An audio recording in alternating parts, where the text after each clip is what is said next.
Hey y'all, welcome back to my channel. My name is Marchelle. For those of you who are new here, welcome to my channel. Thank you so much for tuning in. And yes, I'm so excited that you are here. I have been a dental hygienist for the past 8 years. As you can see by the title, we're about to be getting into some things, okay? So basically, we're going to be doing a little bit of like a question and answer. I don't have a lot of questions, but the questions that I do have, we're going to go into some detail, okay? I was receiving some really good questions in my comments, and I was just like, let me do a video because it's too much to type. It's too much to type it out. If you are new here, make sure that you do me a huge favor, y'all. Do me a huge favor. Make sure you hit subscribe on this channel right now. Let's go ahead and let's get into it. All right, y'all. So the first question, can you see yourself retiring as a dental hygienist? Okay, somebody asked me this on my comment and I was like, that's such a great question. So basically, can I see myself doing this until I'm like 70? So the answer is, I don't know. I don't know if I see myself doing anything until I'm like 60, 70 years old. So it's not only about dental hygiene. I just think that it's about having a 9-to-5, working under someone for the rest of my life until retirement. So that's a really tough question. I definitely can say I do not see myself working full-time and being able to retire from dental hygiene because I'm 29 years old right now and I work 5 days a week and I feel like it's killing me. Not to be like so dramatic, but it's a lot. It takes a lot on your body, the way that we're postured, the way that we're positioned, having to you know, deal with people. Unfortunately, not to be mean, but you know, not a lot of people love coming to the dental office, so we have to deal with difficult patients.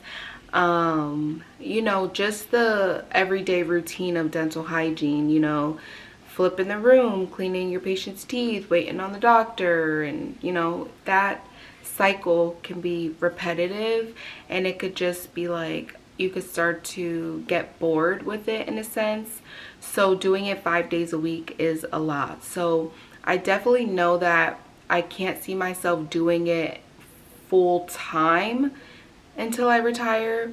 So I think that I could do dental hygiene for the rest of my life if I'm working like 2-3 days a week. If I could do dental hygiene 2-3 times a week, I would absolutely do it for the rest of my life.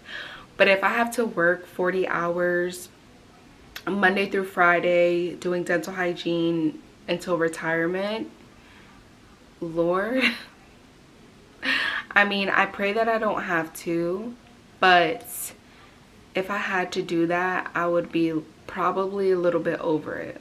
Okay, so that is the answer to that question. But on the flip side of it is just like the actual retirement plan when it comes to dental hygiene. I mentioned in a previous video, so make sure that you guys go and watch all my other dental hygiene videos to get your dental hygiene tea, because whatever question you have, I probably answered it in a different video. But on my previous video, we had talked about the fact that, you know, there's not the best benefits being, you know, given to dental providers and dental assistants, anything dental, like whoever we are that work in dental, we don't always have the best like insurance plans and whatever. So it's like, what is the retirement plan? Not getting as much out of it as what I could if I was working for a different company doing something different outside of dental. So that is the answer to that. Okay, all right, y'all, the next question, are you truly happy and satisfied being a dental hygienist?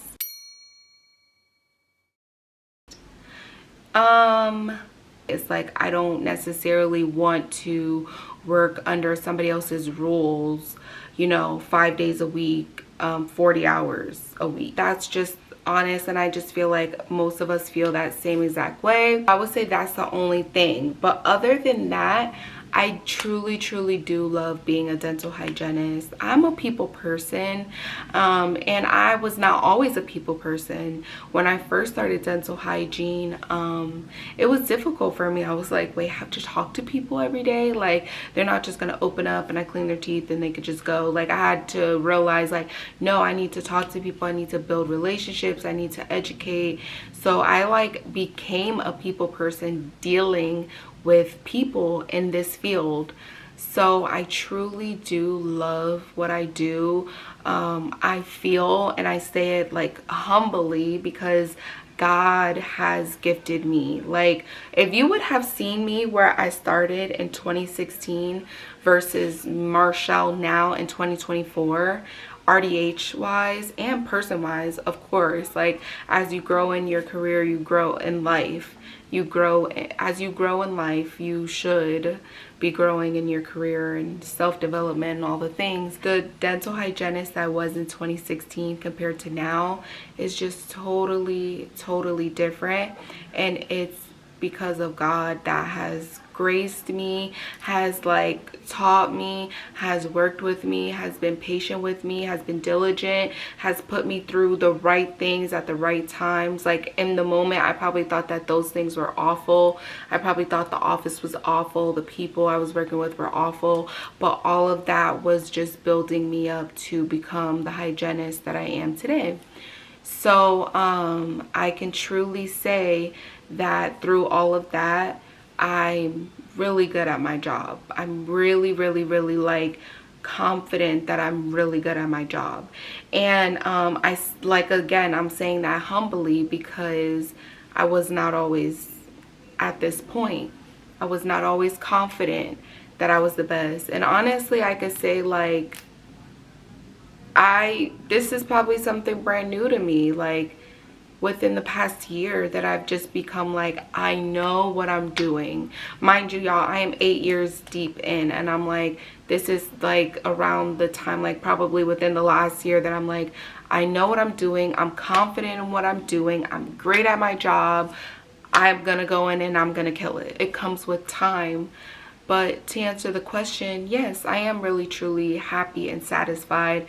There's nothing else that I can see myself doing besides doing something that I can be my own boss.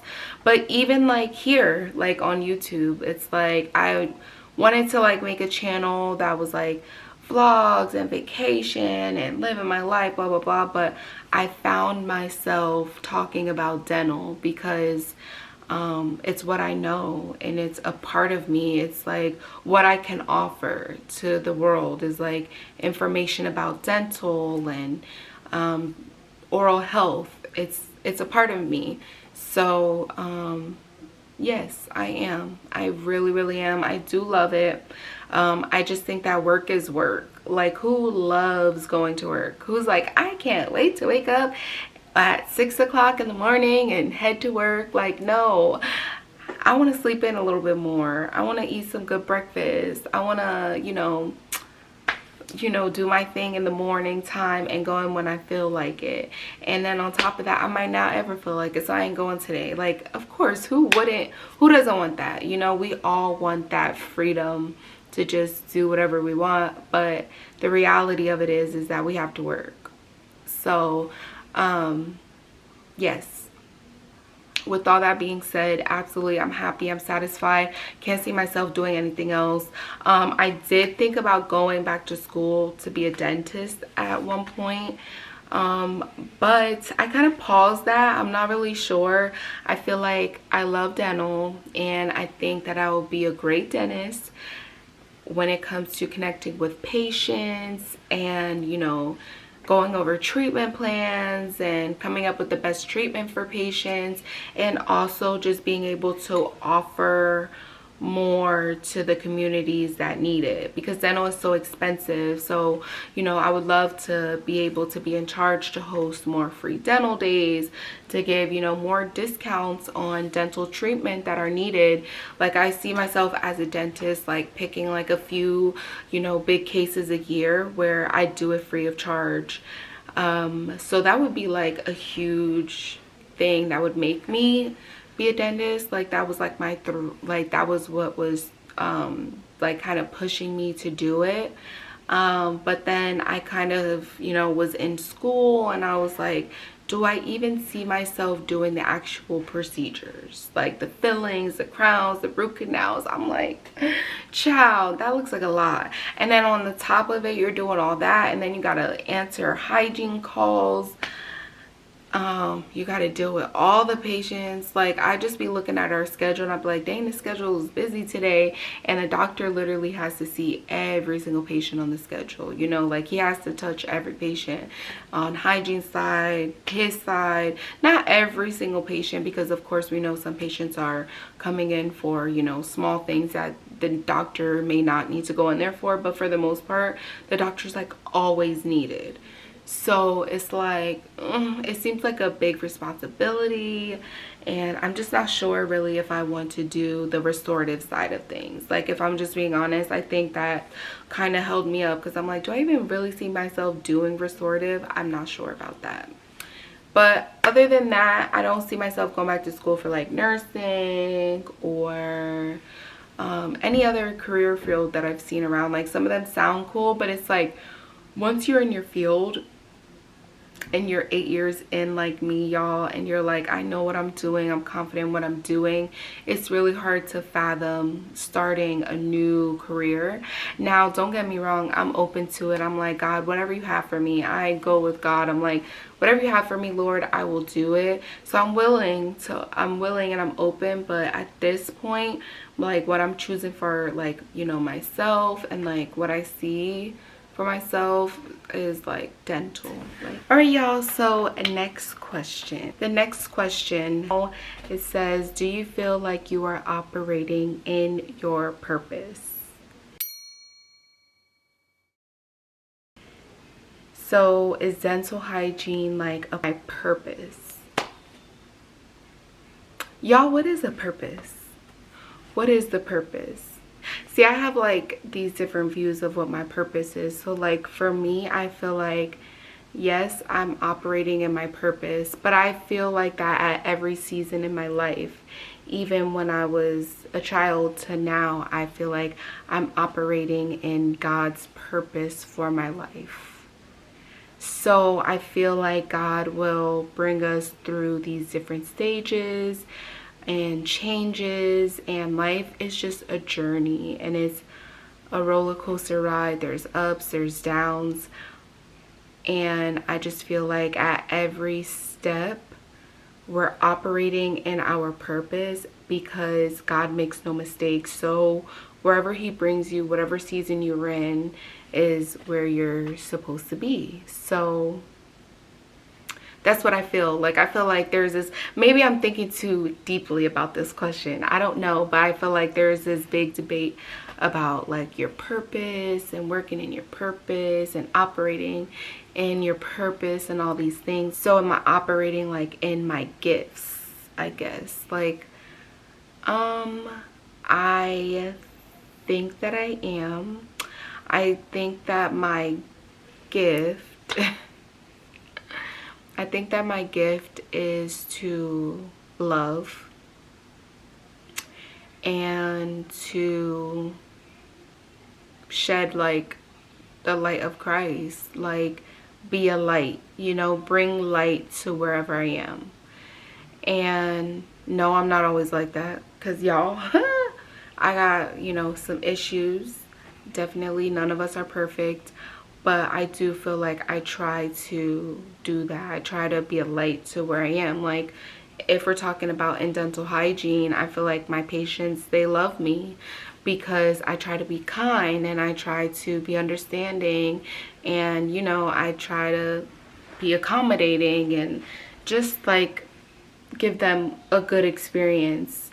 So I do feel like I'm operating in my purpose in that sense, because I think I was sent here to love and to be a light, and, you know, and in doing that spreads awareness of Christ, because then you start getting into conversation and people are like, wow, you're so sweet, you're so this, I love you. And I'm like, it's not me, it's God, you know. And that's like that easy way that I can spread the word about God and Christ is just like, you know, because like as you get to know people, then you get to share your story with them. Even with my patients, like we don't have long appointments, but like sometimes the conversations, y'all know if y'all work in healthcare, sometimes the conversations, they can go there, they can get deep, and you start to share your story. Like when you are kind with people and you know you spread love with them, then you know the doors of trust start opening, and then you guys can share your stories with one another, and then like they can see how God has moved and worked in your life. So yes, I feel like I'm operating in my purpose because of God and because of where he has brought me, and because at every stage and every step I follow him, and I surrender my plans to his, and I let him lead me and guide me. So yes. But I do think that there's a way that we can block our blessings too, and be in a situation maybe for a little bit too long, or you know, maybe we're praying but we're not listening. Like we have to listen to God's voice. You know, we can't just do whatever we want, whatever our desires are, because our hearts and our minds are deceitful to us. So we have to like really listen to God, and that's tough. I understand it's tough, but we have to do that, and allow him to take us from glory to glory. So different stages and different steps of our lives. So yes, I am operating in my purpose. Okay. All right, y'all. So the last and final question of this video is, drum roll please. Can I get a drum roll please? How do you handle difficult patients? So, well, I don't. No, I'm kidding. I think it's simple. I think that this is a topic and a question because, like we said, there's not a lot of people that love coming to the dental office. There's a lot of dental fear. A lot of people have dental anxiety, and a lot of people just don't like coming in. People avoid going to the dental office for years. We see it, we hear it all the time. People are like, I haven't been here in like 10, 15 years, 20 years. You know, some people only come in when there's a problem. They don't just come in for regular routine checkups because they're just like afraid of it. They just hate it. They don't like, they have bad experiences. So we're also not far removed from when the dentist didn't use Novocaine. So, you know, we have all this trauma. But I think it's simple. How I deal with difficult patients is to kill with kindness. It's like one of those old, you know, sayings and old advice is just to kill them with kindness. And, you know, it's like, you would think like, oh, it's easier said than done. But like, no, really, you can just really kill people with kindness. Like, people could come in with like the worst attitude, like, how's your day going? And they're just like, it's fine. And it's just like, oh wow, I'm so happy to hear that, like, and I hope the rest of your day goes just as well. Good news, like, you know, I'm gonna be your hygienist, I'll take good care of you. Do you need a blanket? Like, you know, I start offering things. Do you need a blanket? Do you need water? How can I make you comfortable? You know, so like killing people with kindness would be my #1 thing. And when I say dealing with difficult patients, I'm talking more about, I'm not talking about anything like health wise, or like if people are really like seriously like scared or anything like that. I'm talking about difficult patients like attitude wise, because I think when you work in healthcare, I said this also in my previous video, where it comes down to like kind of people pleasing. You have to, in a sense, like be a people pleaser to these patients, because some people swear that they're right, some people swear that they know what they're talking about, and it's like, baby, did you go to dental school? Did you go to dental hygiene school? You really don't know what you're talking about. You really don't know nothing about your teeth right now, and you think you know everything. So it's like some people just swear that up and down that they know everything. So I'm talking about difficult patients in that sense. Difficult patient like personality wise and like stubborn and all these things. But first and foremost, I think it's important to notice that people do have different personality types. Some people are more demanding. Some people just, when they come into the office, they seem very short. They seem like they're in a rush, like they just want to get it over with. Some people are, you know, very kind and easygoing and talkative. Some people are more quiet, like they might have an issue with things and they might be like, their facial expressions might say it, and then you're like, are you okay? And they're like, yeah, I'm fine. Like they might not, you know, they might be shy to say something. And some people just ask like so many questions. And so I, number one, think that it's important to even notice like that there are different personality types. And I think the most difficult ones are the ones that come in and they're like pushy, demanding, they're rushing you, and you know, they're just like not nice. It's just like, why is it hard for you to just be nice? Like, just be nice. I don't understand why it's so hard for people to be nice. But anyways, so yes, kill them with kindness. Number two, I think that we have to realize that so many people have dental anxiety and like true fear.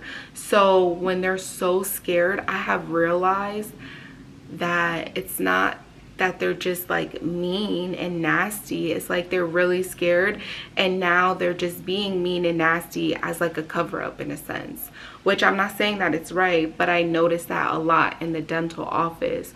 My patients that are the most afraid are the patients that come in with kind of an attitude, because like it's like they really don't want to be there, but it's like, ma'am, I'm not forcing you to be here, so you could come in with a little bit of a better attitude. But for those patients, I would just, you know, something that we could do is like offer them things like nitrous. You know, your office should have nitrous. You can offer nitrous, like, hey, you know, we have a gas that can maybe calm you down, make you feel a little bit better. Is that something that you're interested in? Headphones, you know, my office doesn't have headphones, but you know, even if your patient doesn't have them that same day, I would just be like, hey, you know, we don't mind if you come in and you bring headphones. We know that the sounds of everything is not always ideal, like it doesn't sound good. I don't mind if you pop in headphones at your next appointment and see if that works a little bit better for you. Earplugs.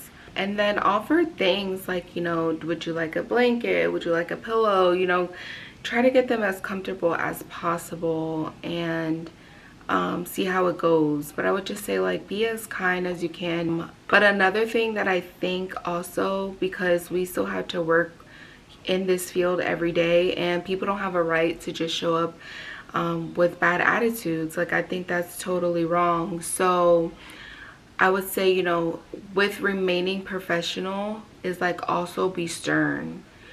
Like, when I have a difficult patient, yes, I will kill them with kindness, but like, I'm gonna be like, all right, so how are your teeth feeling? All right, cool.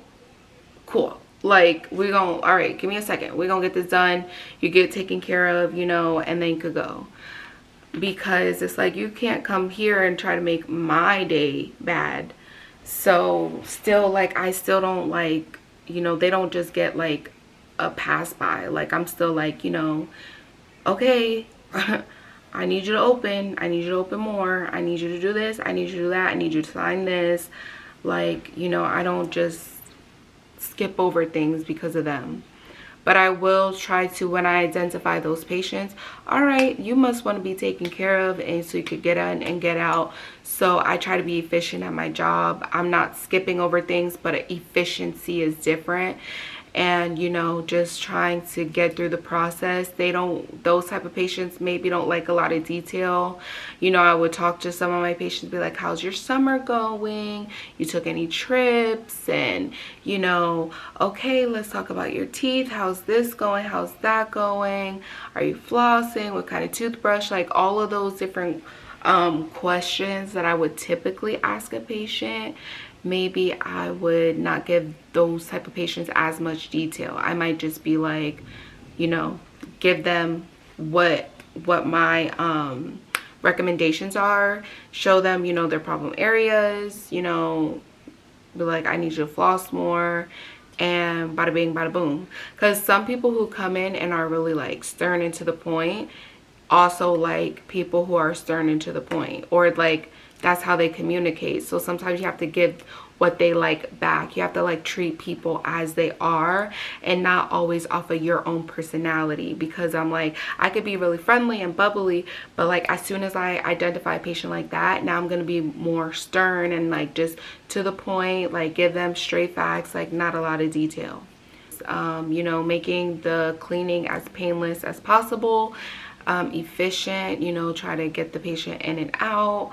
I would even ask them like, are you on a time restraint today? Like, you know, and you know, try to make it a good visit, because I feel like when I have a patient like that that comes in and, you know, I do a really good job, like just being like, all right, cool, this is how you feel, you want to get in and out, I'm gonna do just that, but I still got to do my job at the end of the day. Like make it known, like, all right, that's fine, you have a bad attitude, but we still got to get these x-rays, I still gotta clean your teeth, doctor still gotta come in, I still gotta educate you. Those are like non-negotiables, like we still gotta go through it. So I know you got a bad attitude or whatever today, but let me go ahead and review what we're gonna do so that we have clear, so that we both are on the same page. So those are patients that I might be like, all right, so he's feeling like this today, so let you know ahead of time, we're going to do your exam, your x-rays, your fluoride, your cleaning today. Then we'll get you scheduled here in the room, and then you could, you know, we'll get you checked out at the end, so that they already know like the sequence, what's going to happen, you know what I mean. And trying to get their cleaning done in a efficient and timely manner. One of the major things that I think is just like being as gentle as possible. Like there's a way to be efficient, do your cleaning really well, and to not cause a lot of pain, because a lot of patients, they're like, they associate dental with pain. So as you learn more and you get more experience, you know how to be, you learn techniques on how to be gentle and how to give your patients like a painless experience. And the more that they receive that, and you're timely, you're efficient, you're giving them what they like you're talking to them like straightness. You know, if some of your patients come in, they like a lot, they ask a lot of questions, they like a lot of detail, that's how you treat that patient. If some of your patients come in, they're real talkative and they're loud and they're da-da-da, that's how you could treat that patient. But for the difficult ones who are just like to the point, it's like, all right, we can be to the point, we can get you in and out. And the better you do, like you're just like, okay, let me get on your level. Once you start to get on their level, in a sense, you know, we can't change ourselves, but we can kind of get down to their level sometimes.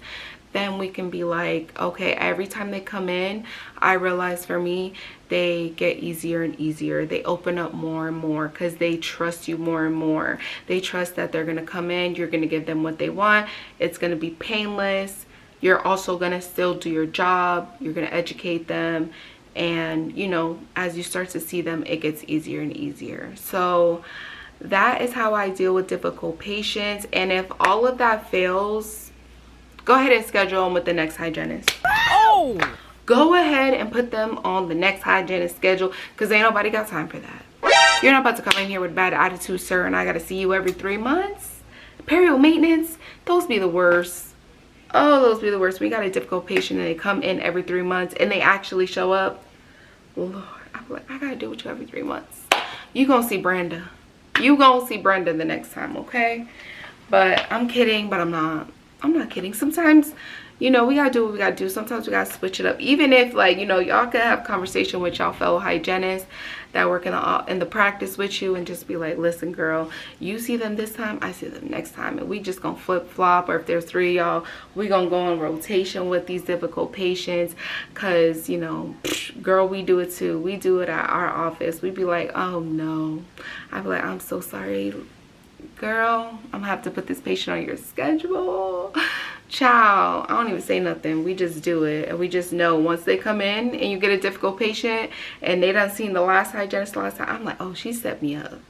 She did this on purpose. That's okay, because he's going right back on her schedule, and it just becomes ping pong with these difficult patients. And that's mean to say, but they gotta come in with better attitudes. You know, you gotta treat people well.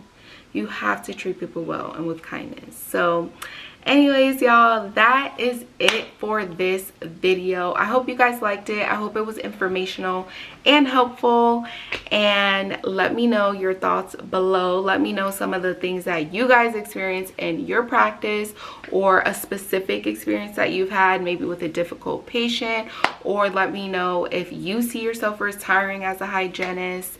Yeah, guys, I want to know more. I want to know more about y'all, so let me know, guys. You can comment down below, or you can also add me on some of my other social medias. I am on TikTok at Living Like Marr. Make sure you guys add me on TikTok. Go follow my TikTok page. It has really funny, hilarious videos on it. I think they're hilarious, but I'm the one making them. But I have hilarious videos on TikTok, mostly dental related, so go follow me there.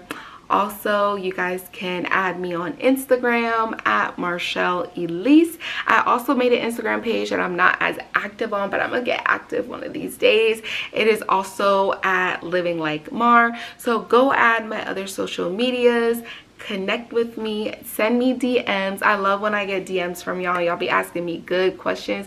Y'all be having me in there typing paragraphs, but it's all good and it's all love, and I love like being helpful, answering people's questions. And y'all know, if you guys watch my videos like previously and this video, I really like to just be honest and keep it a buck, okay? I like to just be completely honest and truthful, and like not sugarcoat things, you know, because it's, you know, going into a field is time and it's money, and dental hygiene programs are hard. So it's like, as much information that I can give in my opinion and my experience as a dental hygienist, I will definitely do that. So anyways, I love you all. I hope you all have a blessed, beautiful day, week, night, whenever you're seeing this. And I will see y'all in the next video. Love you guys. Is this a heart? Look at this heart. Oh, I gotta work on my heart. Love you guys. Bye.